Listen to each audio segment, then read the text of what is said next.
Ya. Entonces, bueno, como veníamos conversando de clases anteriores, queremos dar una mirada histórica, bíblica y antropológica de la espiritualidad. Ya hemos venido conversando acerca de algunos conceptos, ya nos acercamos a un diálogo histórico respecto a la espiritualidad. Eh, Definimos un poco cómo concebía la espiritualidad cristiana, y cómo se conectaba con la teología en el tiempo del siglo primero, en el siglo apostólico, o lo que le llamamos nosotros los tiempos de la iglesia primitiva. Eh, y por lo tanto, en los comienzos, pues, creo que aquí quedamos.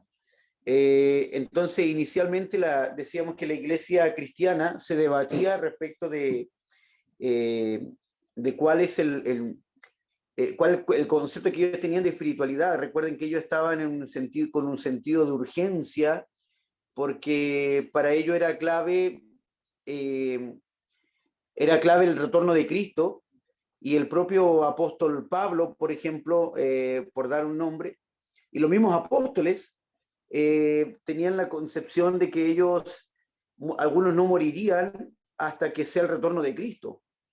Entonces, de acuerdo a esta mirada, el apóstol Pablo, se decía del apóstol Juan, que ellos no morirían hasta el retorno de Cristo. Por lo tanto, se esperaba un retorno inminente. Entonces, ante esta tardanza del retorno de Cristo, Jesucristo les dejó también, les dice, yo me voy, pero os dejaré otro consolador, o también llamado el Paracletos, que era el compañero de viaje. Él se quedaría con nosotros hasta el regreso de Cristo. Entonces el Espíritu Santo es quien nos va guiando en este tiempo, el que va guiando a la iglesia. Entonces, basado en esto, todo lo que la iglesia hace, y cuando damos una lectura de Hechos de los Apóstoles, hay algunos autores que proponen de que el nombre de Hechos de los Apóstoles eh, está, puede ser impropio, o no es el más apropiado, pues no son los hechos de los apóstoles lo que se relata en el libro de Hechos, valga la redundancia, sino la obra del Espíritu Santo, o los comienzos de la iglesia cristiana. Pero toda la obra está ligada al Espíritu Santo de Dios, y cómo la iglesia fue conectándose con el Espíritu de Dios. Entonces, por eso es que cuando hablamos de espiritualidad cristiana, necesitamos partir del comienzo. Les decía que en el origen de la espiritualidad cristiana, no hay más que una espiritualidad, no hay distintos tipos de espiritualidad. Su espiritualidad era una sola. Ellos esperaban, la iglesia, como les decía, esperaba el retorno inminente de Cristo, y al mismo tiempo ellos están siendo guiados, sustentados, acompañados por el Consolador, por el Paracletos. Por lo tanto, para ellos no es una experiencia ajena a la experiencia cristiana, todo lo que está relacionado con la espiritualidad. Entonces, su espiritualidad va muy de la mano con el quehacer del Espíritu Santo. Y para ellos, su espiritualidad y la teología eran dos términos para expresar la misma cosa. Su espiritualidad no la disociaban de la teología, sino que estaba unido a ella. Y por lo tanto, como hay distintas formas o modalidades de acceder al Evangelio, con el tiempo se fueron desarrollando distintas mentalidades o distintos tipos de acercamiento a la espiritualidad.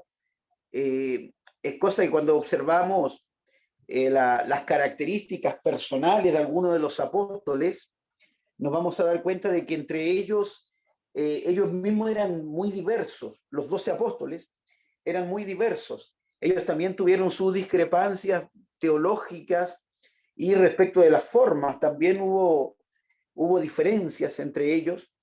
Sin embargo, cada uno de ellos fue aportando al desarrollo espiritual de la iglesia primitiva, en un tiempo donde la palabra dice que la iglesia perseveraba en la doctrina de los apóstoles, porque ellos eran la conexión directa que tenían con Jesucristo.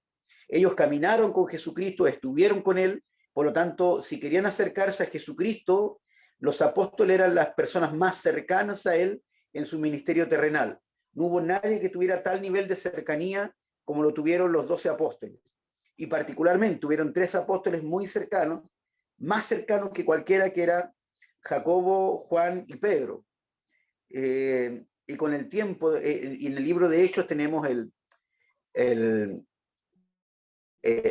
todo el legado que nos dejó el apóstol Pablo, también respecto de cómo él concebía su espiritualidad, a tal punto de que él escribió buena parte, tal vez una tercera parte o 2/3 partes del Nuevo Testamento, fueron obras del apóstol Pablo.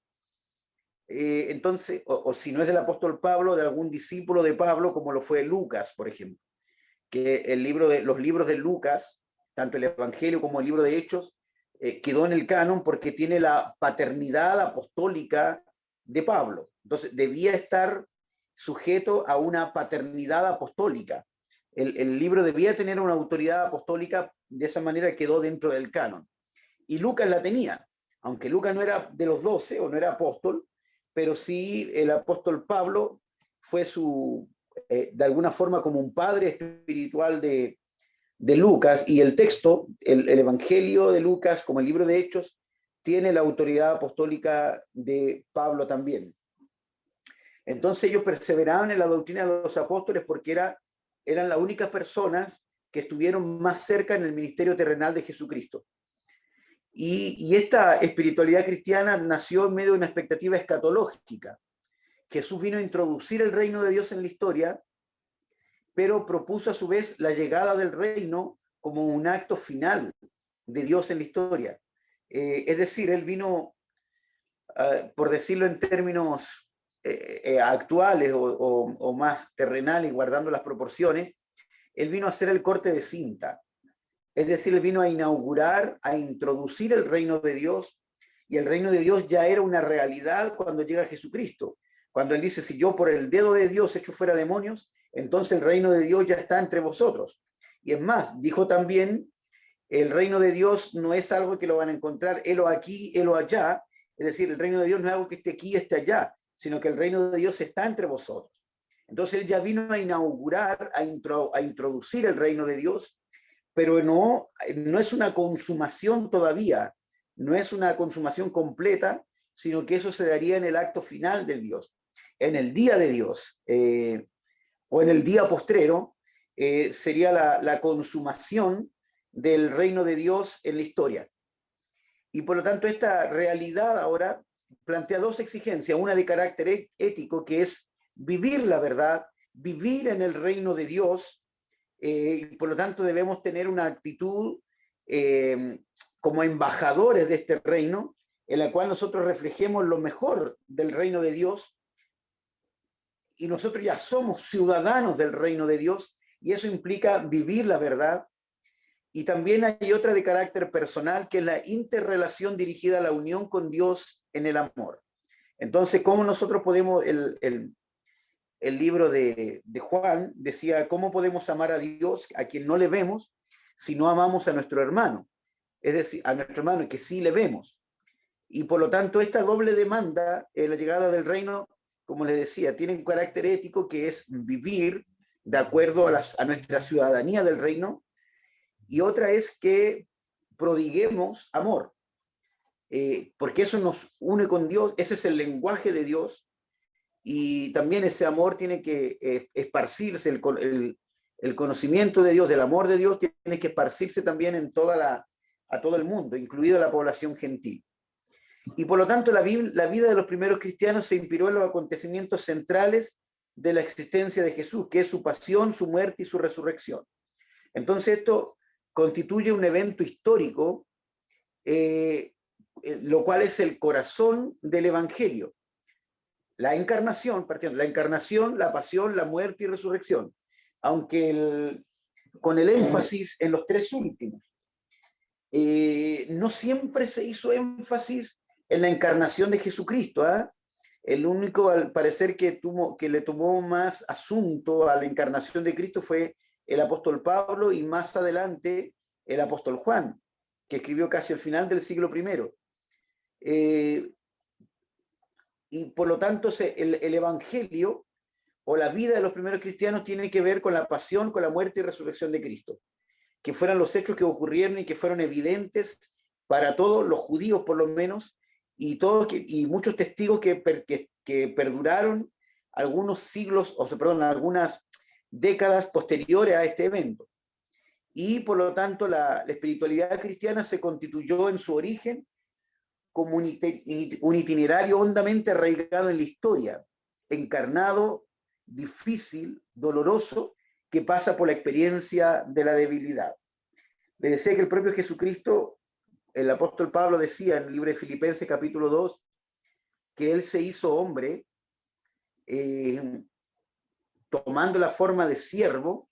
Él se hizo hombre, pero la palabra para hombre es la palabra griega sarx, que significa un hombre frágil, débil, no un hombre fuerte, sino que él se hizo un hombre frágil, y por lo tanto esta experiencia de la debilidad lo acercó mucho más, o nos acerca, así como Cristo, cuando nosotros participamos del sufrimiento de Cristo, de esa forma también nosotros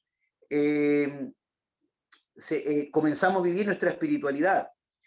Es decir, cuando nosotros, por ejemplo, le preguntaron a tu discípulo, al Señor, ¿tus discípulos no ayunan? Decían, ¿cómo van a ayunar si ellos están de fiesta? El novio está con ellos todavía, por lo tanto, ¿para qué van a ayunar? No era necesario la experiencia de ayunar, porque el novio estaba con ellos, Jesucristo estaba con ellos en el ministerio terrenal. Pero va a llegar un momento en que van a ayunar. Pero este no era el momento. Entonces, ¿cuándo van a ayunar? Cuando pasen por la experiencia de la debilidad. En ese entonces ellos van a ayunar sí o sí.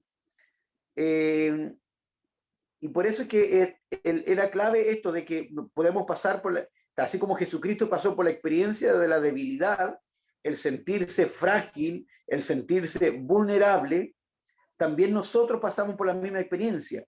Cuando nosotros oramos o nos conectamos con Dios, cuando también nosotros pasamos experiencias de debilidad, carencias, tanto en lo económico, en lo familiar, en la salud, y ahí nosotros, cuando tenemos alguna dificultad, algún problema, ahí nosotros acudimos a las rodillas y nos conectamos con Dios a través de la oración. Entonces, generalmente pasamos por este proceso al igual que Jesucristo, que Jesucristo interviene en la historia de la humanidad, pero también en nuestra historia, pero también nosotros pasamos por esta experiencia de la debilidad. Entonces la iglesia cristiana también, cuando recién comenzó, inmediatamente comenzó la persecución. O sea, inicialmente esa persecución fue para poder callar las voces de los discípulos que estaban predicando en nombre de un Cristo resucitado, al cual los propios sacerdotes, los propios líderes del pueblo judío, para ellos fue evidente de que a Jesucristo se le crucificó, se le dio muerte, y ellos no pudieron demostrar de que Jesucristo no había resucitado. Por más que ellos intentaron demostrar de que Jesucristo no resucitó, sino que los discípulos robaron el cuerpo, o posiblemente podrían haber dicho se equivocaron de tumba, pero ellos no pudieron demostrar de que Jesucristo no había resucitado, porque para ellos también fue evidente que había una tumba vacía. Entonces ellos, a los sacerdotes, al pueblo judío, lo mantenían con una preocupación constante, porque esta predicación de Jesucristo, quien había sufrido, había muerto y había resucitado, eso era una realidad evidente para todos. Y el propio apóstol Pedro, cuando él predicaba, decía al Jesucristo que ustedes mataron hace algunos días atrás, o hace algunos meses atrás, Cristo, ustedes mataron. Entonces ellos no pudieron demostrar lo contrario. Y por eso la persecución inicialmente tenía que ver con callar las voces de los discípulos porque dejaba muy mal parado a los sacerdotes, a los escribas, a los fariseos, al pueblo judío en sí, lo dejaba muy mal parado esta predicación de los primeros discípulos. Y por eso tomaron preso a Jacobo, a Juan, a Pedro, que eran los discípulos más cercanos de Jesucristo, hasta que se le dio muerte a Jacobo, el primer mártir de la iglesia, y también hubo una persecución constante contra Pedro y contra Juan, pero no era una persecución de parte del imperio, eran los sacerdotes que lo perseguían porque querían callar su voz. Pero ya después llegó un momento en que el propio pueblo comenzó a perseguir, y el gran perseguidor de la iglesia fue el apóstol Pablo, o perdón, el rabino Saulo. Él fue el gran perseguidor de la iglesia, a tal punto que Saulo alborotaba a la iglesia, asolaba las iglesias, y él iba respirando amenazas cuando tiene un encuentro con el Señor, camino a Damasco, pero mientras tanto la iglesia comenzó a ser esparcida luego de la muerte de Esteban, donde Saulo estaba allí, Saulo consentía en su muerte, cuidó las ropas de los verdugos de Esteban, por lo tanto, ahí comenzó una gran persecución, y el perseguidor era Saulo, a tal punto que una vez que Saulo se convierte, ya no hay más persecución, o por lo menos por unos buenos años se respiraba paz. Por lo tanto, quien alborotaba el ambiente, quien alborotaba la iglesia era Saulo. Entonces, de esta manera, la espiritualidad cristiana también comenzó como un itinerario encarnado, difícil, doloroso, que pasa por la experiencia de la debilidad. Entonces ellos se sintieron frágiles, se sintieron vulnerables, que en cualquier momento ellos podían partir del escenario de esta tierra, así como murió Esteban, como murió Jacobo, y los persiguieron a tal punto de que a muchos tal vez muchos otros pueden que hayan dado muerte, y no tenemos registro bíblico de aquello, pero comenzó la persecución donde ellos experimentaron esa experiencia de la debilidad, donde tuvieron que huir, tuvieron que salir de su comodidad que tenían en Jerusalén, donde la iglesia estaba creciendo, pero producto de la persecución tuvieron que migrar a distintos lugares, y fue así como el Evangelio llegó también a nosotros, hasta porque se esparció producto de la misma persecución. Y bueno, hace unos días atrás tuve una conversación con un constituyente o un candidato, ¿cómo se llama ahora? Al Consejo Constitucional. Entonces teníamos una conversación donde hablábamos acerca de que él decía que la iglesia, ellos quieren, o decía, que la iglesia cuando más crece es cuando tenemos la libertad de culto. Entonces él quería garantizarnos de que en la nueva constitución van a garantizar la libertad de culto. Entonces yo le decía, lamentablemente no es así. La iglesia cuando más ha crecido en la persecución, no cuando tiene libertad, cuando goza de libertad. La iglesia cuando más ha crecido es cuando ha habido persecución. Por lo tanto, ahí fue cuando la iglesia fue esparcida y ha crecido. Hoy en día en los países donde más crece la iglesia es en Nigeria, por ejemplo, donde hay persecución. En China, claro, porcentualmente son una minoría aún, pero una minoría, está hablando, es como el 1,5% de cristianos en China, pero ese 1,5 de una población de casi 2.000 millones de habitantes, está hablando de 2.000 millones, son por lo menos 3 millones de... 20 millones, pastor. 20 millones. Sí, porque el 20 10% millones serían de 200, el cristianos. 1%, sí, harta gente. Claro, 20 Más millones. que todo Chile. Entonces, más que todo Chile, claro. Entonces, porcentualmente, claro, es un 1,5%, pero es precisamente porque en China no se permite la predicación del Evangelio. Entonces, los países donde más ha crecido el Evangelio, en los lugares donde se ha esparcido el Evangelio, es producto de la persecución, no es precisamente cuando hay libertad. Y es más, para reflexionar sobre esto, bueno, sabemos que la cuna de la Reforma Protestante fue Europa, y en aquellos tiempos muchos países abrazaron esta nueva doctrina, este nuevo movimiento que fue el protestantismo en Europa, pero hoy se están cerrando los templos en Europa porque se ha vuelto un evangelio, una vida cristiana nominal, tal como los católicos acá en Chile. Los católicos son católicos nominales, son católicos de nombre, donde ellos van a misa cuando le echan agua, le echan arroz o le echan tierra. Entonces muchos católicos son católicos nominales acá en Chile. Por eso mismo pasa en Europa, pero con los protestantes. Entonces se están cerrando muchos templos porque se convirtieron en lugares turísticos y se convirtieron en museos, en bibliotecas y en algunos casos en bares.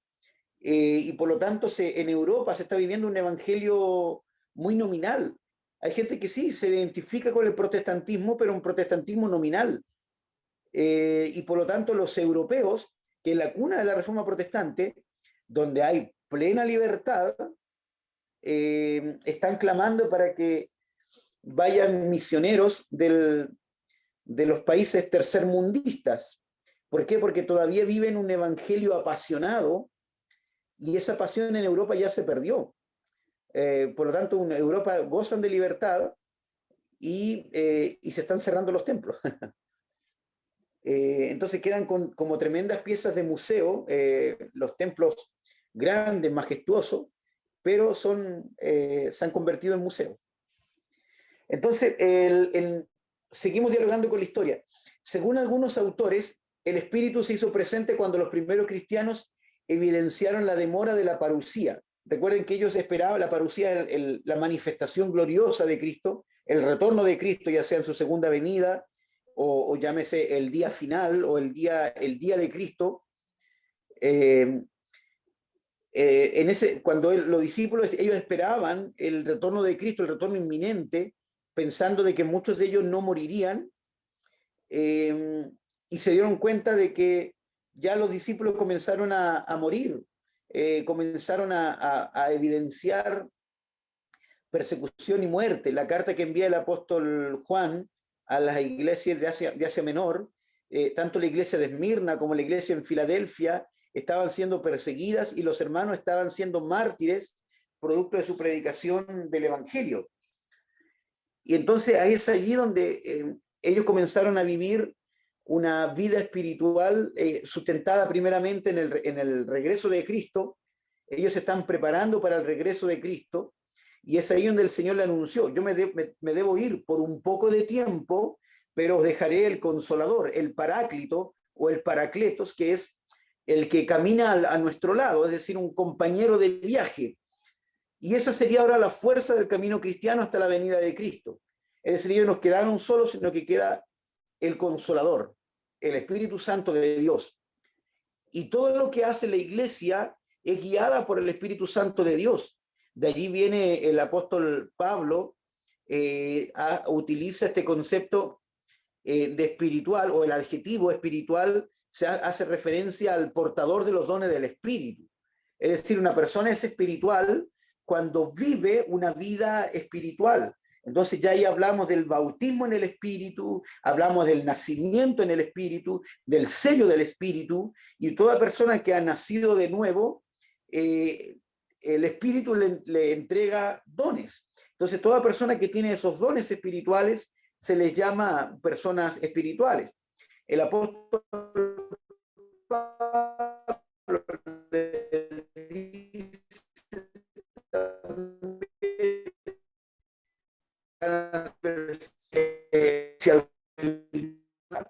vos sois espirituales, considerando a ti mismo, no sea que también sea. Por lo tanto, ahí cuando habla del concepto vosotros que sois espirituales, significa vosotros que tenéis los dones del Espíritu, que es una fuerza activa en el caminar cristiano, en la vida de la iglesia.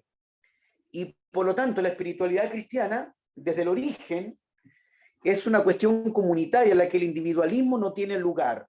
De hecho, los propios conceptos que utiliza Pablo para referirse a la iglesia habla del cuerpo de Cristo. Y por lo tanto tiene que ver con la dimensión comunitaria de qué significa ser cuerpo de Cristo.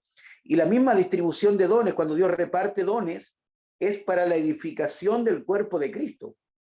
Se habla del concepto de templo, entendiendo de que el templo no como el lugar de adoración, sino que nosotros, la iglesia es templo, aun cuando la iglesia no se reunía en templos, no se reunía en edificios, y el único lugar de reunión eran las casas. Entonces, cuando habla de templo, no está hablando, cuando somos templo de Dios, templo del Espíritu de Dios, no habla del edificio, sino habla de la comunidad. Y así, en fin, todos los ejemplos que utiliza el apóstol Pablo siempre tienen que ver con un sentido comunitario. Y por lo tanto el individualismo no tiene lugar. Y es así como la iglesia primitiva se sintió animada por el Espíritu Santo, y como sus reflexiones y escritos fueron el fruto de la experiencia espiritual comunitaria muy fuerte, hizo que no se planteara una distinción y diferencia entre teología y espiritualidad. Es decir, como ellos eran guiados por el Espíritu Santo y su propio espíritu se conectaba con el Señor, ellos no hicieron ninguna diferencia entre conocer a Dios y ser guiados por el Espíritu. Para ellos era el mismo, no había diferencia entre ambos conceptos. Una cosa lleva a la otra. El nacimiento en el Espíritu se da solamente a las personas que han nacido de nuevo, que han conocido a Cristo, y por lo tanto al nacer de nuevo nacen también del Espíritu. Y la evidencia de esto es el fruto del Espíritu. Eso es una persona espiritual, donde puede evidenciarse el fruto del Espíritu. Entonces, cuando se hace el contraste con el mundo pagano, aquí comenzaron a surgir algunos matices y tendencias, desde las posiciones apologéticas hasta acomodaciones y extrapolaciones que resultaron opuestas al Evangelio. Entonces, estas extrapolaciones o acomodaciones, muchas de estas están presentes desde el comienzo de la iglesia, cuando comenzó a conocer otros conceptos que venían del mundo pagano, tal como la dualidad entre cuerpo y alma. La iglesia también creía de que el pensamiento judío cristiano, el cristiano es cuerpo, alma y espíritu, y todo ser humano es cuerpo, alma y espíritu, independientemente de que no nutra o alimente la vida espiritual, pero el ser humano es cuerpo, alma y espíritu, y el espíritu es lo que nos conecta con Dios. Pero el mundo griego se hacía la separación entre el cuerpo y el alma, que es equivalente a lo que ocurre en la enseñanza en nuestros colegios, donde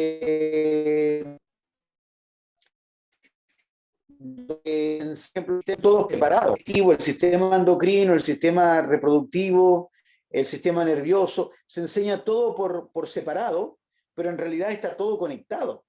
Lo mismo cuando en el mundo griego se enseñaba el cuerpo y el alma como dos entes separados, y que el cuerpo era la cárcel del alma.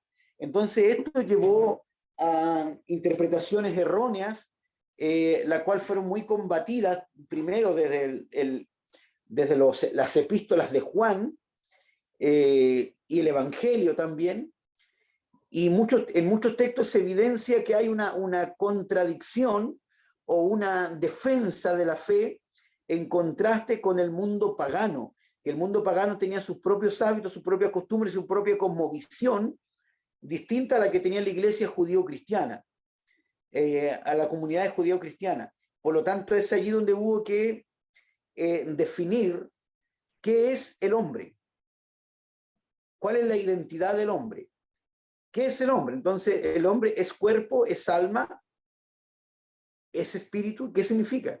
Entonces, cuando uno lo estudia por separado, pareciera que fueran tres entidades distintas, el cuerpo, el alma y el espíritu, cuando en realidad en el pensamiento judeo-cristiano nosotros somos cuerpo, somos alma y somos espíritu. Y cuando resucitemos en el día postrero, vamos a resucitar en un cuerpo incorruptible, donde esto mortal se vestirá de inmortalidad y este cuerpo corruptible se va a vestir de incorruptibilidad. Por lo tanto, vamos a resucitar en cuerpo también, en cuerpo, en alma y en espíritu. Por lo tanto, nosotros no son tres entidades distintas, sino que están íntimamente conectadas, y eso fue lo que hubo que combatir desde el principio. Y por lo tanto había gente que sí se dedicó a enriquecer su vida espiritual, pero olvidando otros aspectos. Hoy en día nuestras iglesias muy poco hablan, por ejemplo, del cuidado del cuerpo, de la mayordomía del cuerpo físico. Muy poco se habla en nuestras iglesias. No sé si alguna vez han escuchado algún sermón al respecto. Yo honestamente he escuchado muy poco acerca de esto, porque pareciera que el cuerpo no tiene nada que ver con nuestra vida espiritual o con nuestra vida cristiana. De esa manera no sería problema para uno, por ejemplo, estar un poco gordito, ser mal mayordomo del cuerpo, y pareciera que no tuviera nada que ver con nuestra espiritualidad. Entonces, por eso, cuando disociamos estos aspectos, cuando disociamos el cuerpo, alma y espíritu como que fueran tres entidades distintas, caemos en este dualismo griego, que para ellos el cuerpo, lo que hagan en el cuerpo era irrelevante, y por lo tanto ellos mortificaban el cuerpo porque a ellos les importaba una supremacía del alma. Y hoy en día en nuestras iglesias está ocurriendo algo similar, donde se pone de relieve el alma de la persona y de hecho en el propio lenguaje, mucho se dice que tal persona tiene un alma que salvar. Entonces cuando disociamos esto, no nos hacemos cargo solamente de una parte, que es la parte espiritual, pero olvidando de que nosotros somos cuerpo, somos alma y somos espíritu. Entonces ya ahí comenzaron algunas diferencias, discrepancias, y por lo tanto hubo que defender espérame, adelante. Entonces hubo que defender la postura respecto de cuál es el concepto bíblico respecto de la espiritualidad. Entonces ya cuando entramos a los siglos IV al siglo VII, en los comienzos de la iglesia, ya cuando la iglesia comenzó a ser ya la iglesia imperial, la religión oficial del Estado, ocurrieron cambios en la iglesia. A partir del siglo IV, con el paso de la iglesia a una situación de preferencia y el inicio del proceso de expansión del cristianismo, se comenzó a gestar la vida religiosa, el monacato, junto con el pensamiento teológico y orante de los padres de la iglesia. Hasta aquí, hasta el siglo IV, hasta antes de la entrada en escena de Constantino, la iglesia estaba sistematizando su doctrina y por lo tanto había una búsqueda espiritual común. Pero ya cuando la religión pasa a ser el cristianismo pasa a ser la religión oficial del Estado, la iglesia comenzó a ser de la iglesia perseguidora, pasó a ser la iglesia, de ser la iglesia perseguida a ser la iglesia perseguidora, cuando se convirtió en la iglesia imperial. Y por lo tanto ahora era una estrategia hasta política el ser cristiano. Cuando los emperadores asumieron el cristianismo como la religión oficial, para poder tomar parte en los distintos poderes del Estado, tenían que simpatizar con la religión del emperador. Y por lo tanto muchos se hicieron cristianos, pero se fueron perdiendo la riqueza espiritual que tenía la iglesia, a tal punto que la iglesia comenzó a disfrutar de opulencia, y era casi tener una posición social el ser parte de la iglesia. Era como casi una garantía de que tendría trabajo en algún ministerio o en alguna parte del gobierno, se tendría algún tipo de preferencia sobre los cristianos. Y por lo tanto era por cuestión de conveniencia.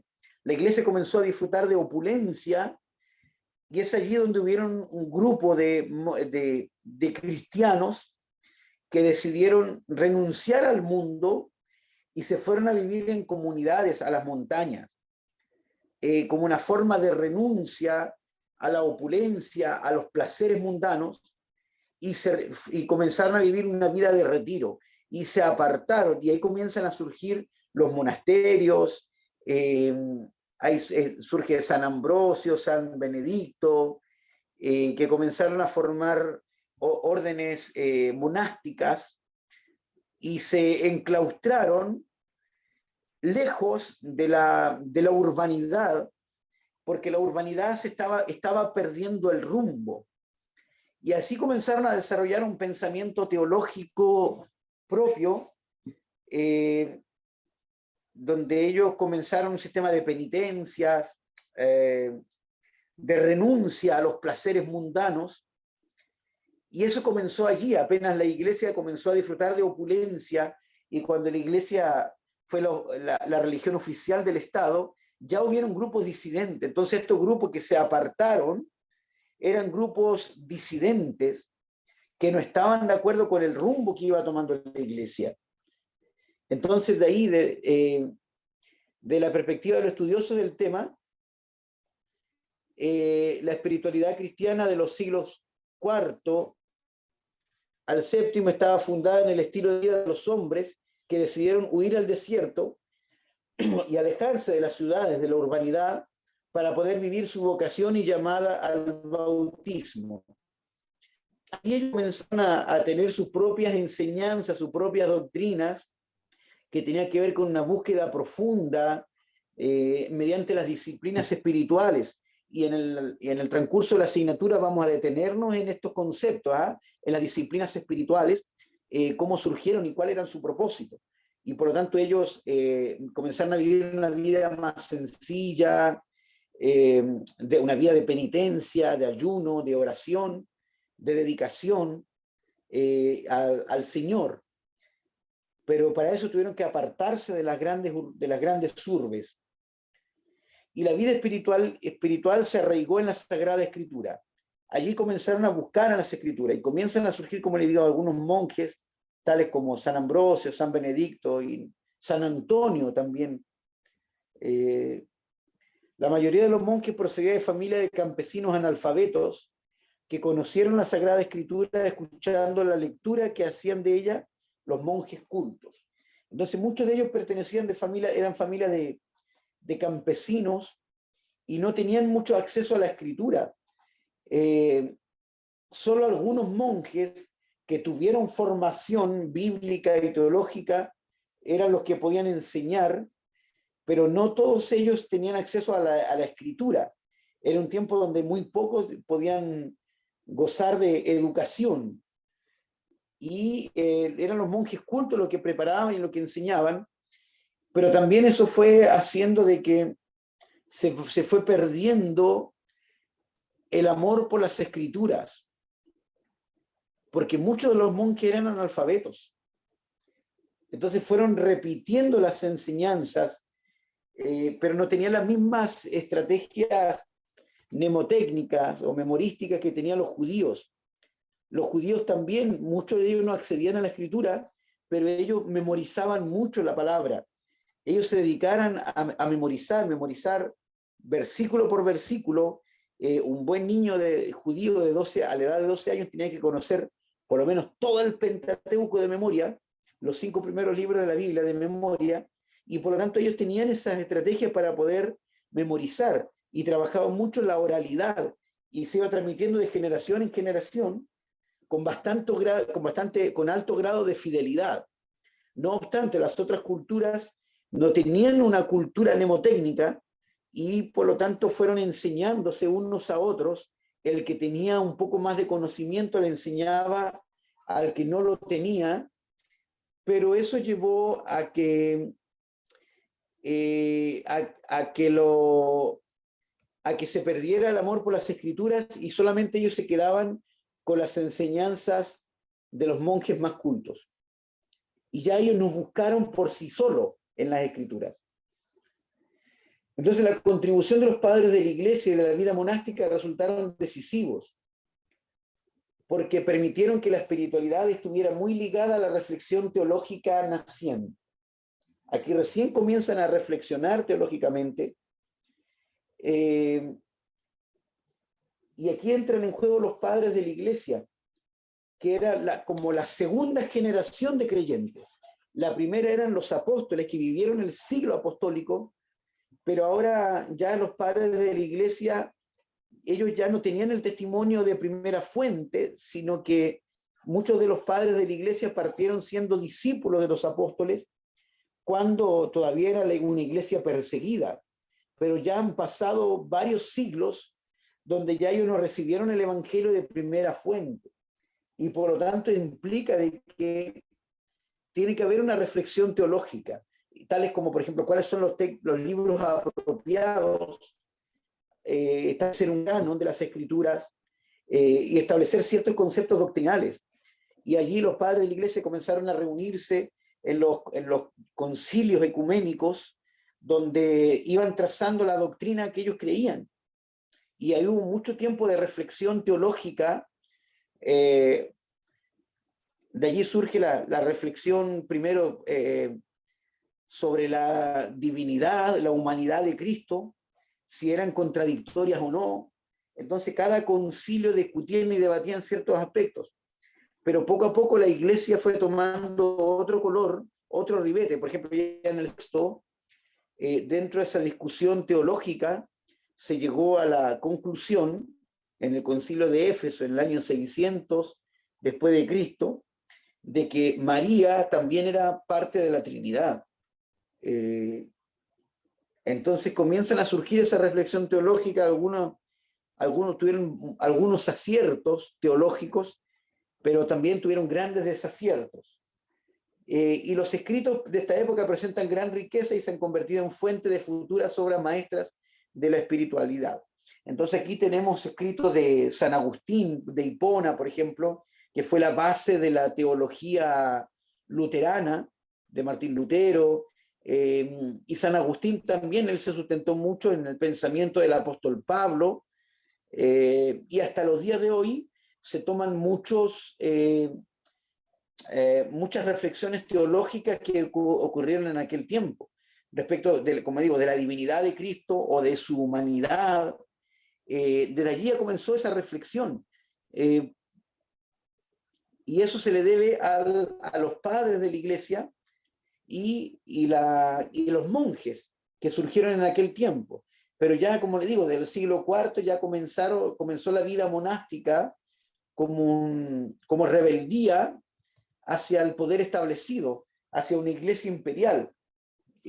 Por lo tanto, ya comenzaron los grupos disidentes de aquel tiempo.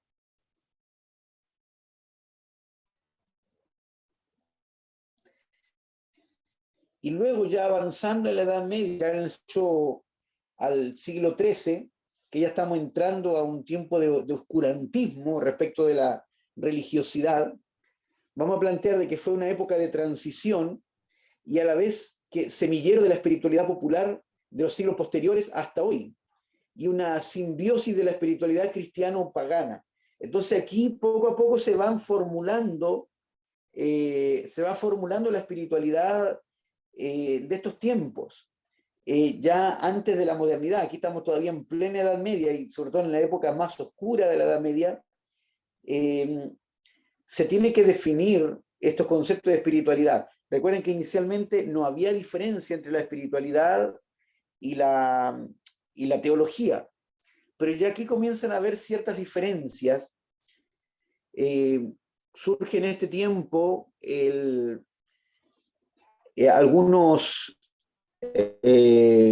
grandes hombres en la historia de la iglesia cristiana, pero algunos de ellos católicos romanos, como Francisco de Asís, por ejemplo, que él buscaba una espiritualidad distinta a lo acostumbrado en la naturaleza, lo mismo que Clara de Asís, buscaron una espiritualidad distinta.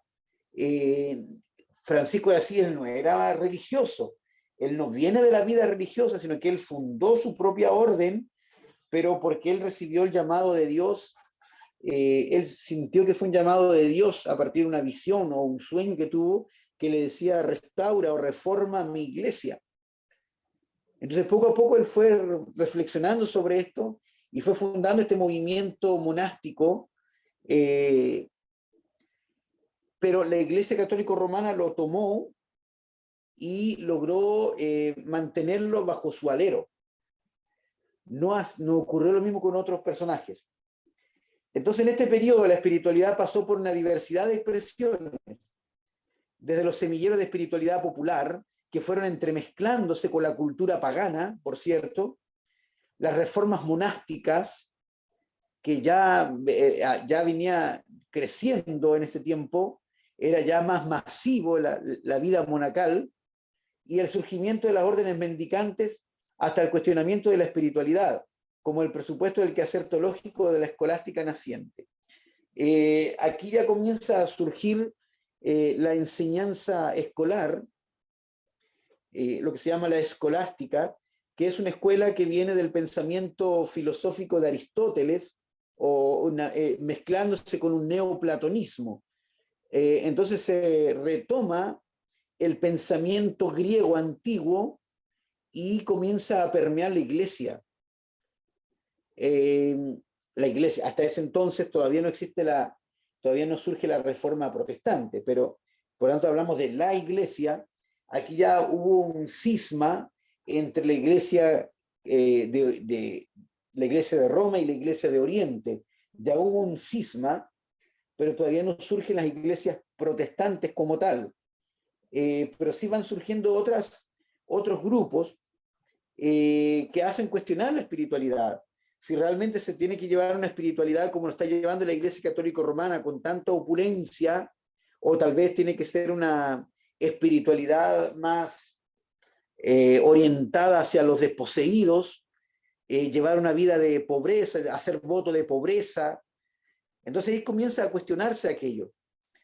Y con el advenimiento progresivo de un interés intelectual y racional influenciado por la reflexión filosófica, la espiritualidad fue variando poco a poco su lugar en el quehacer teológico. Entonces ya aquí va, recuerden que en Europa en este tiempo comienzan a surgir las grandes escuelas de pensamiento que dieron paso posteriormente a las universidades. Por lo tanto, hay un gran interés intelectual que está asociado mucho a la fe. Comienzan a surgir pensadores como Abelardo, como Anselmo de Canterbury, por ejemplo. Comienzan a surgir estos pensadores y comienzan a nacer las universidades europeas. Comienzan a surgir en este tiempo también. Y por lo tanto la espiritualidad tiene que dar respuesta a aquello, pero desde la filosofía. Acá en Puerto Montt ocurrió que Puerto Montt se está convirtiendo en una ciudad universitaria. No como Valdivia, por ejemplo. Valdivia lleva muchos años de vida universitaria, de la misma manera Osorno. Pero Puerto Montt es una ciudad naciente respecto de como ciudad universitaria, y yo fui parte de esta transición. Tuve que migrar de la ciudad por allí por el año 96, 2001. Varias veces me fui de la ciudad porque no estaban las carreras, estaban recién surgiendo las primeras universidades acá en Puerto Montt. Y llevado a la vida eclesiástica, las preguntas que nos hacíamos cuando yo estaba en el tiempo de la enseñanza media, la básica, la enseñanza media, eran preguntas mucho más básicas, mucho más elementales que las reflexiones teológicas que hemos construido hoy en día. Y básicamente porque no teníamos la necesidad de profundizar en muchos aspectos, porque ninguno de nosotros tenía mucho conocimiento intelectual, el que de alguna forma lo fue proporcionando la universidad. El punto es que ya por ahí por los años 2000 comenzaron a llegar universidades acá a Puerto Montt, y ya por ahí por el año 2006, 2007, varios de nuestros jóvenes de nuestras congregaciones habían accedido a la universidad. Casi todos nuestros jóvenes accedían como mínimo a la universidad. Ya por ahí por el año 2010, 2013, 2014, en nuestras congregaciones estábamos llenos de profesores universitarios. Lo mismo que ya habían egresado algunos años antes, que egresaron aquí en Puerto Montt, hoy en día son profesores universitarios y actualmente tenemos varios rectores de universidad, directores de áreas dentro de la universidad que son cristianos. Y esto implica de que nuestra reflexión respecto de la espiritualidad tiene otros matices. Las preguntas que se hacen nuestros jóvenes no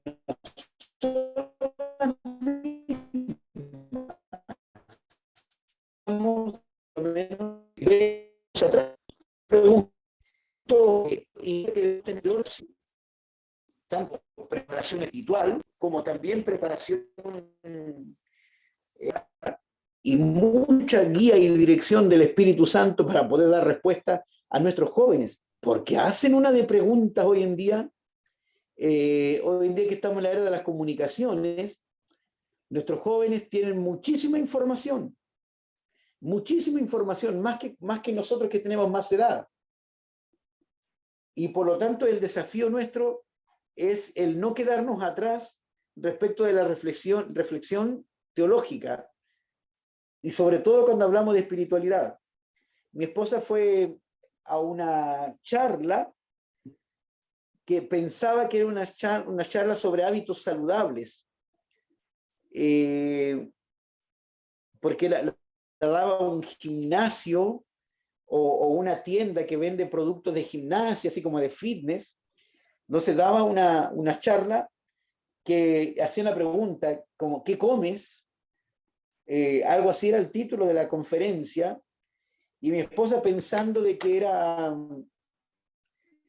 una charla sobre hábitos saludables de alimentación, y mi esposa me hace la pregunta después, porque terminó una serie de reflexiones tales, mira, le voy a dar algunas. Bueno, como que nosotros estamos llenos de energías eléctricas, electromagnéticas, y es necesario que nosotros nos desconectemos de las pantallas, de toda la electrónica, los electrodomésticos, y conectarnos bien. Pero cuando habla de que nosotros tenemos cargas, tenemos energías, y también eso da pie para un poco llevarlo a un pensamiento oriental respecto de las chakras,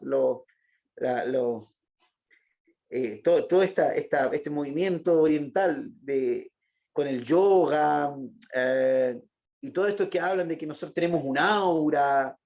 Entonces la reflexión giró en torno a eso. Entonces mi esposa decía que dentro de la charla le mostraron de que a una gota de agua que la vieron en un microscopio, le hablaban a la gota de agua, le hablaban palabras dulces, palabras amables, en distintos idiomas, y el agua congelada comenzó a tomar otras formas. Así, en el microscopio se veía, según mi esposa, de que el agua fue tomando otras formas.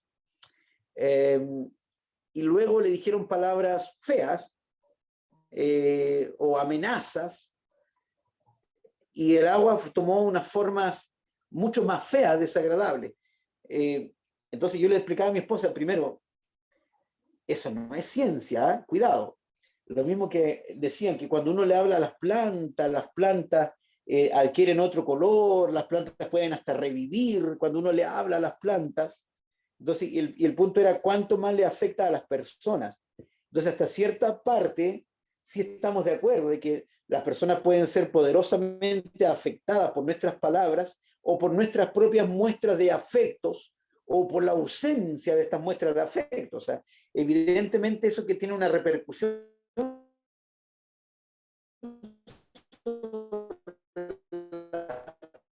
personas. Enseñan hoy en día como que fuera un experimento científico, esto de que uno le hable a la planta y la planta crece. No, la ciencia demostró que no es así. Ese es un mito de que las plantas van a crecer o van a tener otro color porque le hable o no le hable.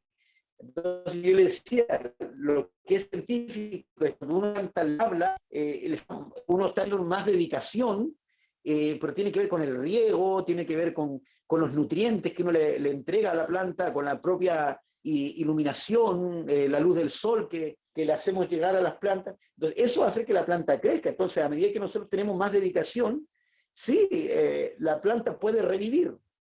Pero cuidado, igual que esto mismo del agua, de que el agua, porque le hablen palabras dulces o palabras fuertes o palabras groseras, que el agua cambie de forma, yo le decía, cuidado, porque eso es equivalente casi como a que el agua tiene emociones.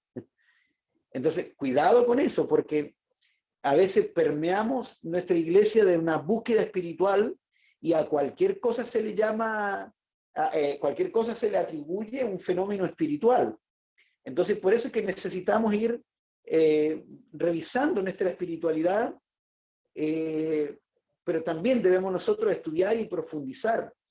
Y sobre todo en este tiempo donde no se hace la distinción, hoy día que se está estudiando el campo de la salud mental, hay muchos temas que no son concluyentes, por cierto, pero se está estudiando mucho respecto a la salud mental, el efecto que puede provocar ciertas acciones. Y hoy en día a cualquier cosa se le llama depresión o crisis de pánico, estrés, ansiedad. Entonces, pero eso no siempre es tan definido. La misma crisis de pánico es cualquier cosa que no hay una explicación clínica al respecto, se le da un nombre que le llaman crisis de pánico, o las cosas que no tienen explicación. Es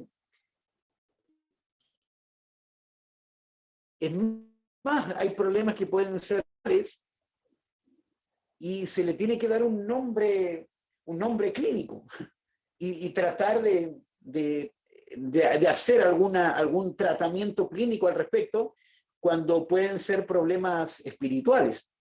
Entonces, hoy en día debemos reflexionar sobre esto, sobre nuestro concepto de espiritualidad y cuánto afecta nuestra reflexión teológica respecto de la espiritualidad.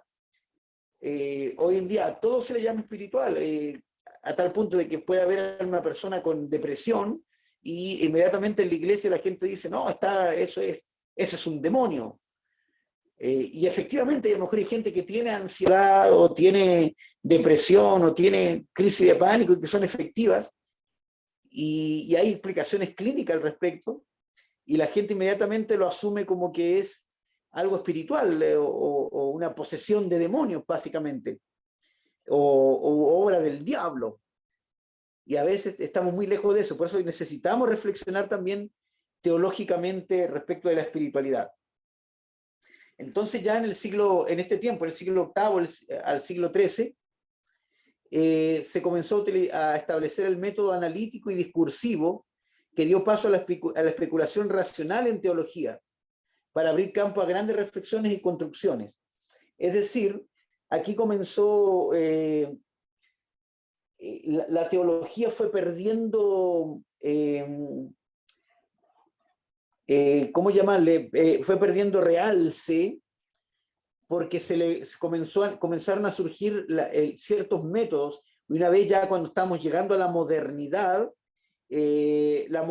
nos fue separando de todo lo que no puede explicar, todo lo que no puede ser puesto en un laboratorio, todo lo que no es explicado mediante métodos científicos, fue quedando obsoleto y la gente no creía en nada de lo que no pueda ser demostrado científicamente. Pero ya vamos a llegar a esa parte, pero el hecho de que esta metodología comenzó a dar paso a otro tipo de espiritualidad, donde la espiritualidad se disoció de la religión y comenzaron a buscar espiritualidad de otra forma, a través de la relación con la naturaleza, con los animales, con las plantas, con los bosques, con el bosque, con el mar, esa conexión con el mar.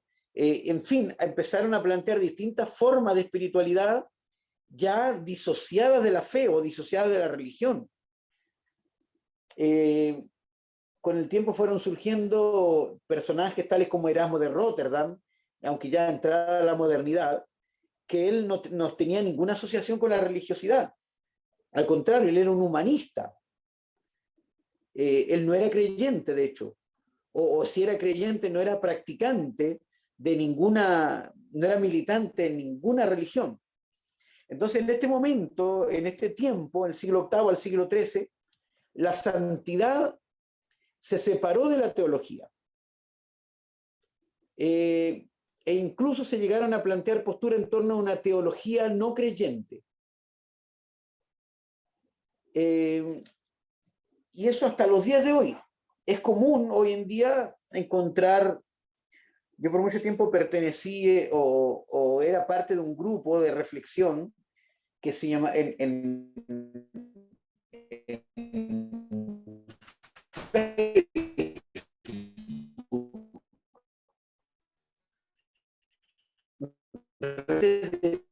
pero en estudiantes, porque no tiene relevancia en este tiempo, se le da más autoridad a los escritos filosóficos actuales. Entonces, donde la Biblia, la religión, pierde vigencia. Entonces, claro, esa red de teología era básicamente dejar mal parada a la iglesia. Se corta el audio. Ya, ahora, ¿se escucha bien? Ya, el hecho de que hoy en día también se puede separar la santidad de la teología, en el sentido de que hoy en día mucha gente puede estudiar teología, pero de una mirada un tanto intelectual o filosófica, sin ser una persona ligada a la iglesia. Cualquiera puede estudiar teología en este tiempo y cualquiera puede dárselas de teólogo y no estar asociado a ninguna iglesia. Tuve compañeros en el seminario bautista, por cierto, que terminaron saliendo de las iglesias. Hoy en día están fuera de la iglesia y son personas que pasaron por el mismo seminario donde estudié yo. Por eso es que es tan importante nosotros, en nuestro instituto, que no estamos preparando intelectuales. Esta formación académica no es para preparar intelectuales de la Biblia o del quehacer teológico, sino que realmente estamos preparando ministros. Y queremos que estas herramientas que estamos adquiriendo se puedan utilizar en nuestras congregaciones, que podamos reflexionar sobre espiritualidad, pero no una mera reflexión intelectual, sino que realmente que pueda ser aplicable al campo de nuestra vida eclesiástica. Porque muchos de los que estamos estudiando teología, me incluyo, también estoy estudiando este año, volví a las aulas como estudiante, muchos de los que estamos estudiando, queremos estudiar, queremos formarnos y prepararnos para tener más y mejores herramientas, pero para el servicio de la obra del Señor, para la edificación del cuerpo de Cristo. Entonces, no es para crear, no estamos pensando en formar intelectuales de la Biblia o del quehacer teológico. Entonces, en este tiempo ya hubo gente que comenzó a formarse teológicamente de manera intelectual, meramente intelectual. Y sobre todo en Europa, ya después cuando surge después la Reforma Protestante, muchas de las reflexiones, muchos de los teólogos que uno puede leer en teólogos europeos, alemanes particularmente, ellos hacen teología, pero en las universidades, que puede ser muy poco práctico para nosotros, que nosotros hacemos teología, pero desde la iglesia. Y por lo tanto, muchas de esas reflexiones, llamémosle europeas, no tienen mucha incidencia en nuestra vida cristiana actual, porque están disociadas de la fe cristiana y se hace teología desde la universidad. Entonces, por eso ya de este minuto se fue separando la teología la santidad de la teología, e incluso fueron surgiendo teólogos no creyentes, tales como, le digo, un propio Erasmo de Rotterdam, que él, desconozco si era creyente o no, pero al parecer no, simplemente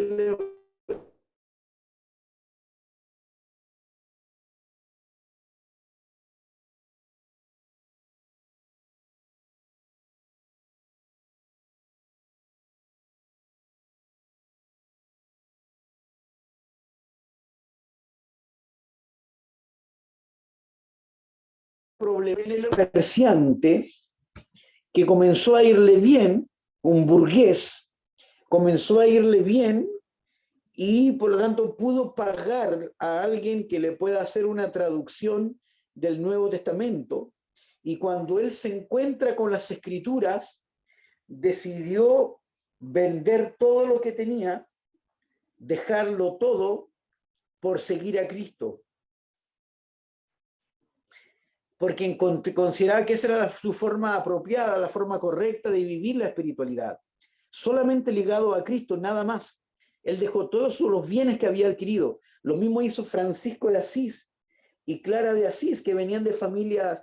Francisco de Asís también era un comerciante, casi la misma historia de Pedro Baldo. También era un comerciante que le estaba yendo muy bien, pero finalmente lo dejó todo por seguir a Cristo. Claro, en la iglesia, Francisco de Asís, en la iglesia católica romana, y de la misma manera Clara de Asís, que también venía de una familia acomodada, pero en el caso de Pedro Baldo surgió un movimiento y que hasta hoy en día existe la iglesia valdense, que surge allí en este tiempo, en estos siglos, pero él no pertenece a ningún movimiento. Y es allí donde surgen las iglesias evangélicas, pues él volvió al evangelio. Él no perteneció a ninguna iglesia católica romana vigente hasta ese tiempo, por lo tanto él no viene de un mundo religioso, sino que del mundo laico. Y es así como él tiene un encuentro con Jesucristo a partir de la lectura del Nuevo Testamento. Entonces esta iglesia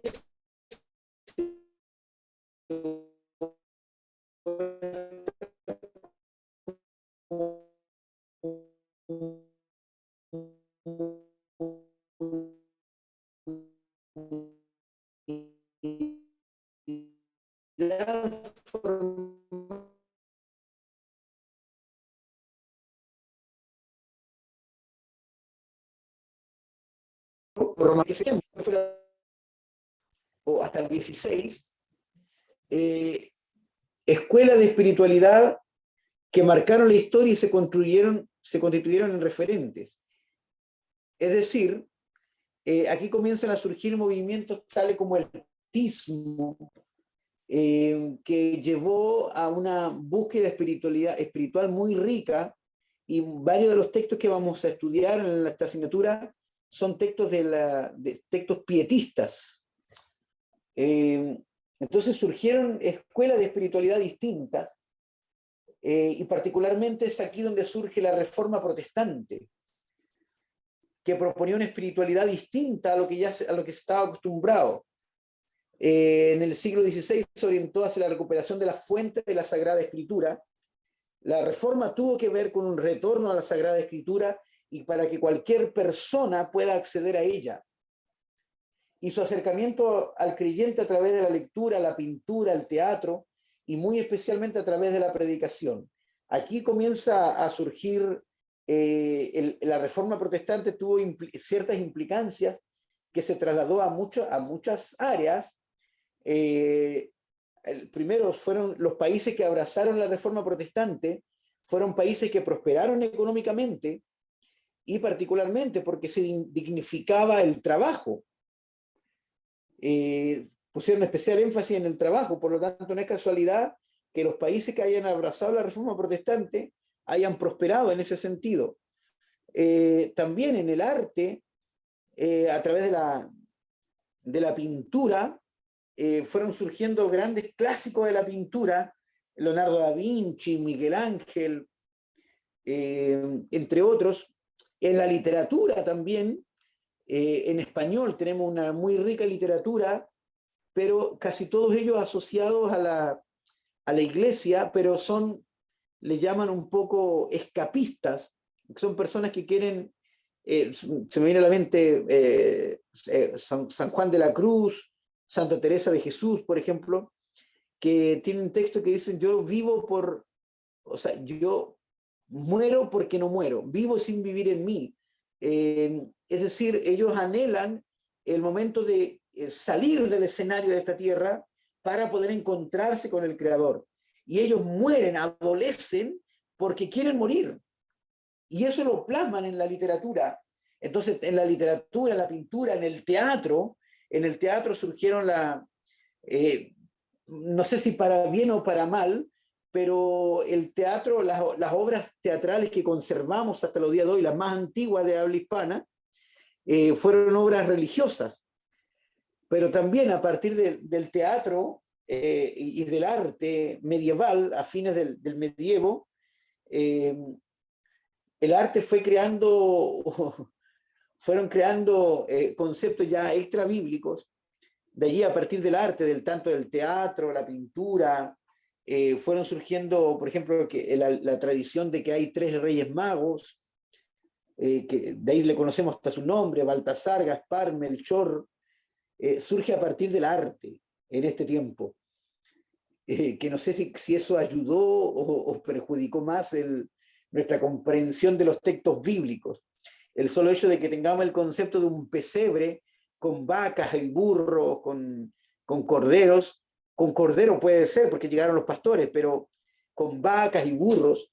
Entonces, el concepto de que el pesebre es un establo también surgió aquí a partir del arte en esta época de la historia.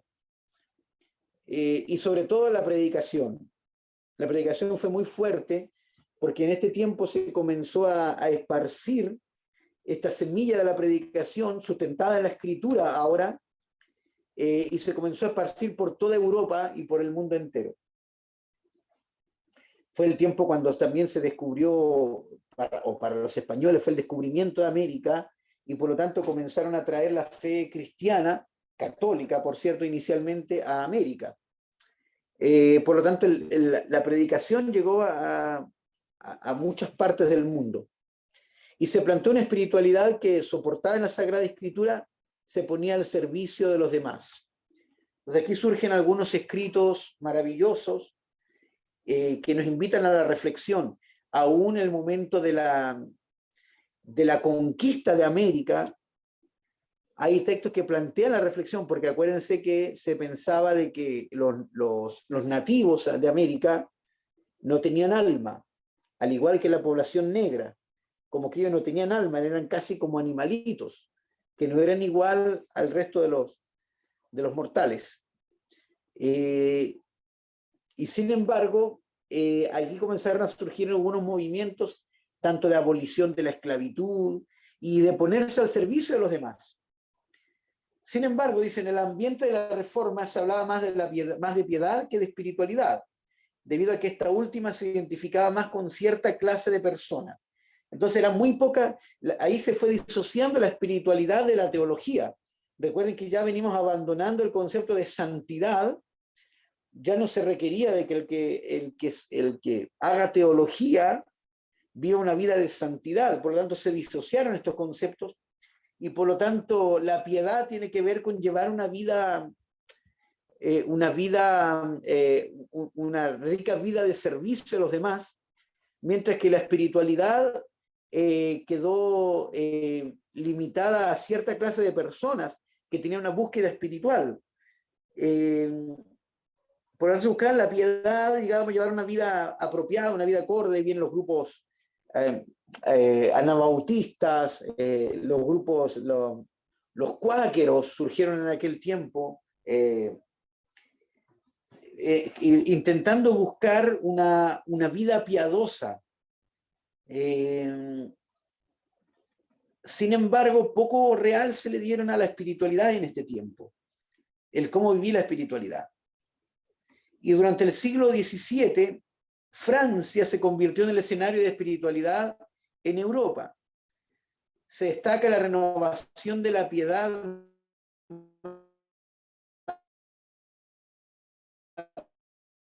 marcada por los maestros de excepción. Entonces, aquí donde la iglesia espiritual, precisamente como le mencionaba anteriormente, la iglesia creció en todos los ámbitos, no solamente en número, sino que la iglesia creció en cuanto a su formación, en cuanto al conocimiento, fue creciendo a partir de la persecución. Entonces aquí también se formaron distintos movimientos, tales como los anabautistas, que fueron movimientos distintos. Recién en el año 1980 se le dio nombre de Reforma Radical, porque eran grupos distintos, que no eran ni católicos ni reformados. Entonces este grupo distinto no tenía nombre, y comenzaron a surgir distintos grupos, y los anabautistas los traigo a colación porque ellos fueron perseguidos por católicos y por protestantes, y sobre todo por la Inquisición. La Inquisición tuvo harto que ver en este tiempo respecto de la búsqueda de espiritualidad, porque no se podía vivir una vida espiritual que no sea ampliamente aceptada, que salga de los cánones establecidos. Eran cánones muy rigurosos los de la Inquisición, por lo tanto, todo lo que nos se acerca a una espiritualidad planteada por la Iglesia Católica Romana era perseguida por la Inquisición. La Inquisición surge como un movimiento para poder guiar al pueblo al verdadero conocimiento de las cosas del Señor, pero con el tiempo comenzó a perseguir a todos los que pensaban distinto. Entonces por ahí comenzó a cultivarse una rica vida espiritual, donde se partía por guardar la santidad. Y aquí fueron surgiendo distintos movimientos aquí y posiblemente nos vamos a detener en el transcurso de la clase en estos siglos, y sobre todo en el siglo XVII, porque hay figuras relevantes dentro de la reflexión respecto de la espiritualidad. Y ya acercándonos a los siglos XVIII al XX, según algunos autores, el siglo XVIII y el siglo XIX fueron siglos de la espiritualidad, de la Ilustración y de la Restauración respectivamente. Entonces, primero, ¿por qué hablamos de la Ilustración? Aquí entramos fuertemente al modernismo en sí, donde se abandonó la espiritualidad. Aquí comienza a surgir, ya diríamos en el siglo XX, respecto de la espiritualidad, comienza a surgir el posmodernismo, pero antes de esto había muchas cosas que no tenían explicación, y por lo tanto toda espiritualidad se asociaba más bien a la intelectualidad. Se buscaba la espiritualidad, pero a partir del arte, de la literatura, y se trataba de cultivar una vida espiritual, pero estos movimientos no fueron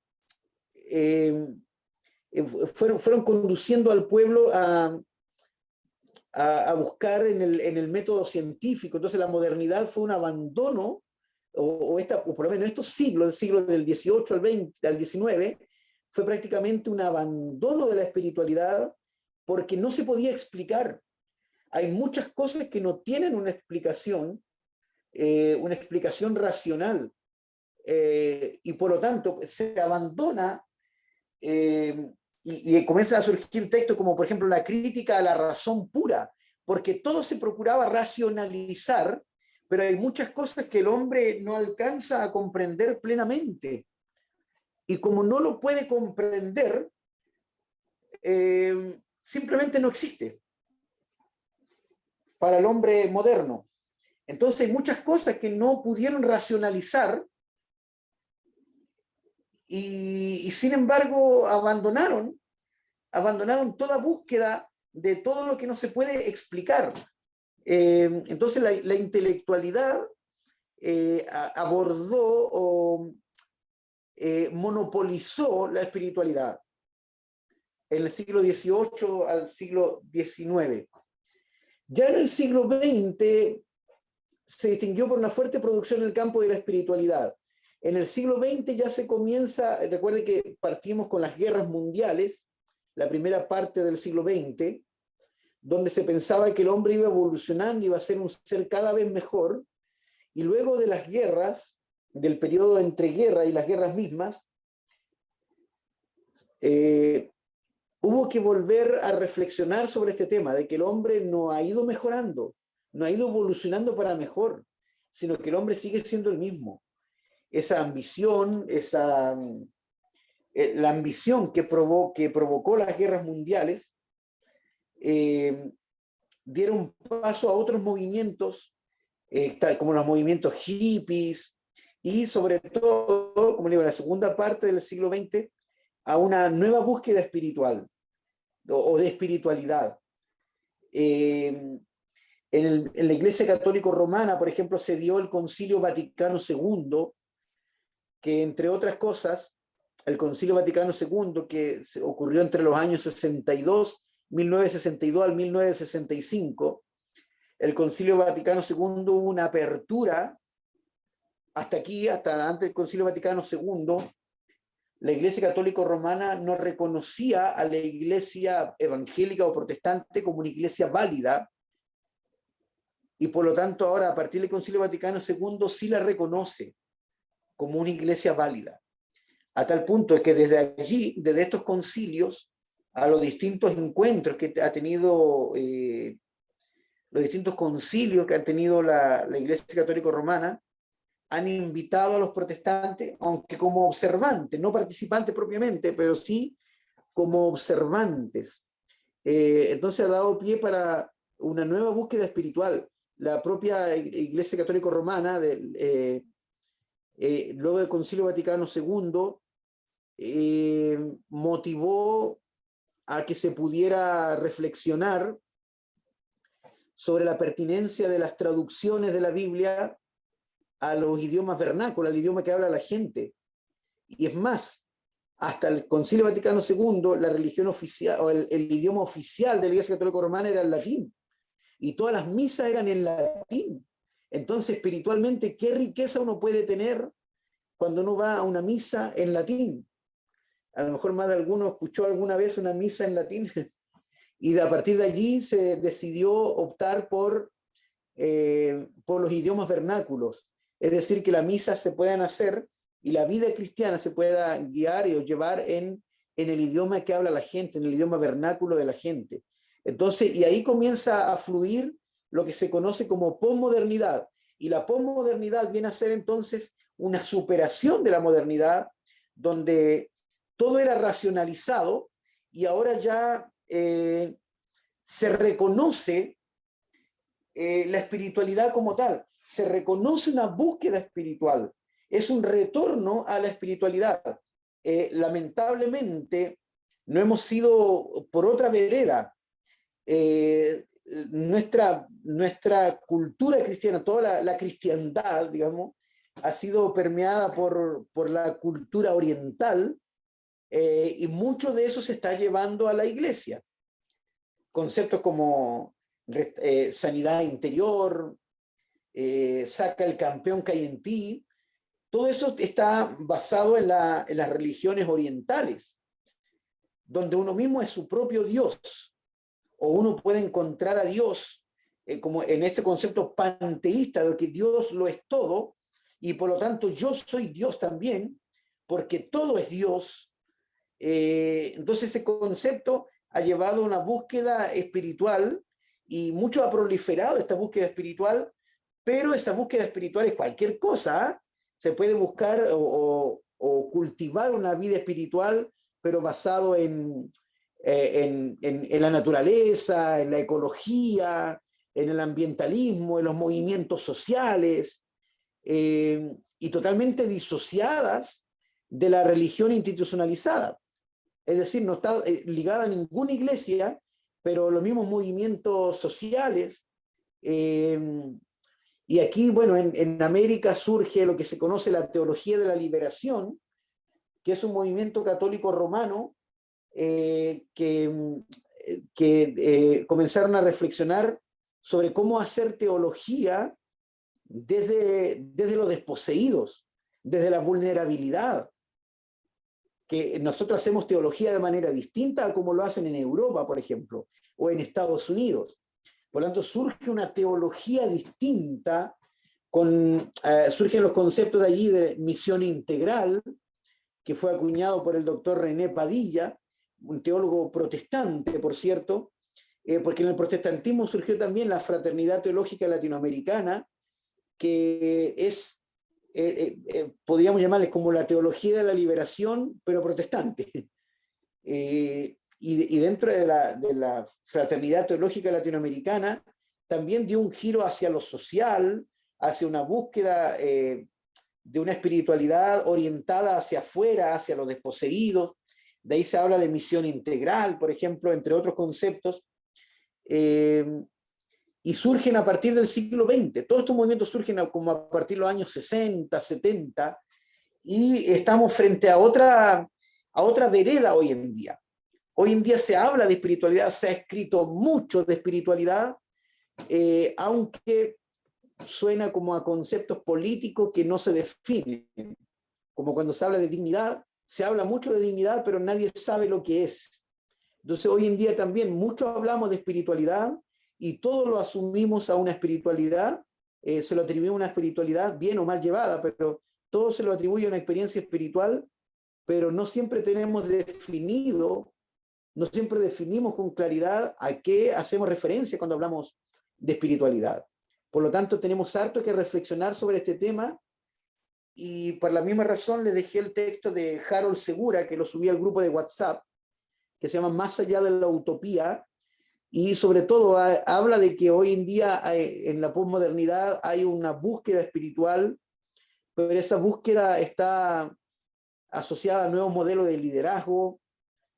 Muchos buscan un liderazgo ejecutivo, pero también muchos están retornando al liderazgo de Jesucristo, a un liderazgo de servicio.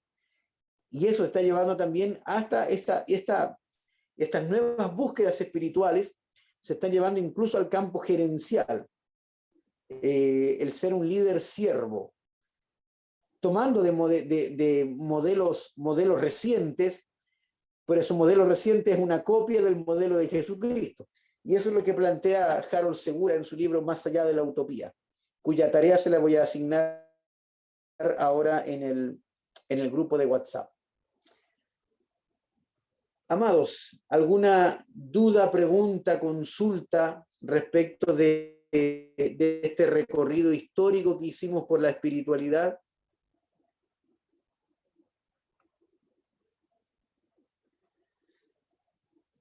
¿Duda, pregunta, consulta, algún comentario?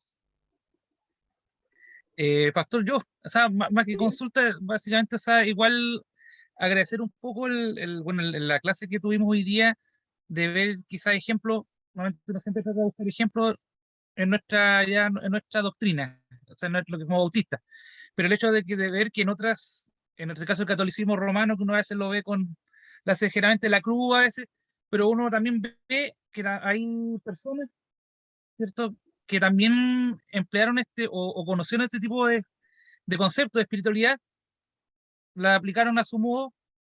Puede que no esté todo obviamente para nosotros correcto todo, pero sí hay cosas que uno puede rescatar. Yo creo que también o sea, por lo menos lo que yo vi en la clase fue un poco también una poquita abrirse un poquito, ya, no salirse pero sí abrirse también a otra realidad. El hecho que el concepto de la espiritualidad es algo tan antiguo como el mismo evangelio, que se ha ido desarrollando, ¿cierto?, a través de las épocas, los siglos, hasta el día de hoy. Y como dice, ver el caso del tiempo de Francisco así, claro, así que yo son lo que más me acuerdo, porque cuando tuve la básica religión en el colegio era religión católica, y nos hablaban de algunos personajes y salieron justo estos dos que mencionó. Obviamente no tomándolo como lo hacen los católicos, que lo veneran y todo, pero sí tomar este concepto, ¿cierto? Que ellos también buscaron, dentro de lo que tenían, ¿cierto? Las herramientas que tenían en su tiempo, esta búsqueda de la espiritualidad. Efectivamente eran personas de origen económico bueno, no eran mendigos, eran gente con... Francisco de Asís era el hijo de un terrateniente, tenía plata, pero él prefirió optar por una vida más sencilla y rodeado, ¿cierto?, de gente también humilde y los famosos, o los animalitos que uno ve. Pero eso, pastor, pues gracias por la clase. Sí, si bien, bueno, hablamos de Francisco de Asís, de Clara de Asís, que son católicos romanos, pero también tenemos otros tipos o formas de espiritualidad que también podemos sacar grandes lecciones. O sea, sin ir más lejos, mencionamos en la clase anterior, por ejemplo, a Sor Teresa de Calcuta, que también hay mucho que aprender de ella, insisto, no doctrinalmente, porque tiene muchos ripios su doctrina, pero hay mucho que aprender, por ejemplo, de la forma, de la espiritualidad que llevaba Sor Teresa de Calcuta, el propio, el padre Alberto Hurtado acá en Chile. Tenemos mucho que rescatar de ello. La espiritualidad de Nelson Mandela, que por cierto era ateo. También tenemos mucho que aprender también de ellos. Nosotros nos vamos a basar, por supuesto, en modelos bíblicos. Nuestra espiritualidad tiene que estar sustentada en la escritura, pero también hay modelos de vida que tienen mucho que decir y mucho que aportarnos, en el sentido de no mirar con desdén. En el fondo, por ejemplo, personas que son creyentes, aunque, insisto, doctrinalmente podemos tener muchas diferencias con Alberto Hurtado, con Sor Teresa de Calcuta, pero tenemos mucho que aprender de ellos, incluso cómo ellos se relacionaban con Dios a su manera. No es que vamos a ser como ellos, pero a veces nosotros que tenemos una doctrina que consideramos que es bastante buena, nuestra doctrina bautista particularmente, pero no dejemos de lado estos ejemplos y modelos de vida que nos muestran. Tenemos el caso de Martin Luther King, que sí, él es un pastor bautista. También tenemos mucho que aprender de cómo concebía su espiritualidad. Mahatma Gandhi. Entonces hay gente que no está ligada a nuestra fe, pero lo que quiero mostrar es que hay una proliferación respecto de esta búsqueda espiritual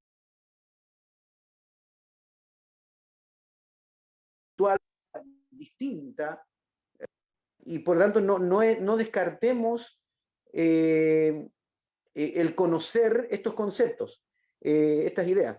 Entonces, bueno, les voy a dejar, como digo, el texto de Harold Segura. Ya le voy a decir en el grupo de WhatsApp cuál es el capítulo que necesito que leamos para la próxima semana. Así que vamos a estar en diálogo y en conversación.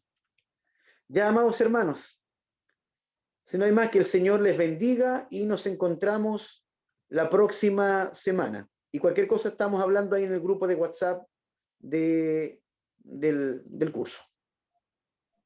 Ok, Ya, hermano. Pastor. Gracias. Saludos. Gracias, pastor. Bendiciones. Que el Señor lo bendiga. Igual.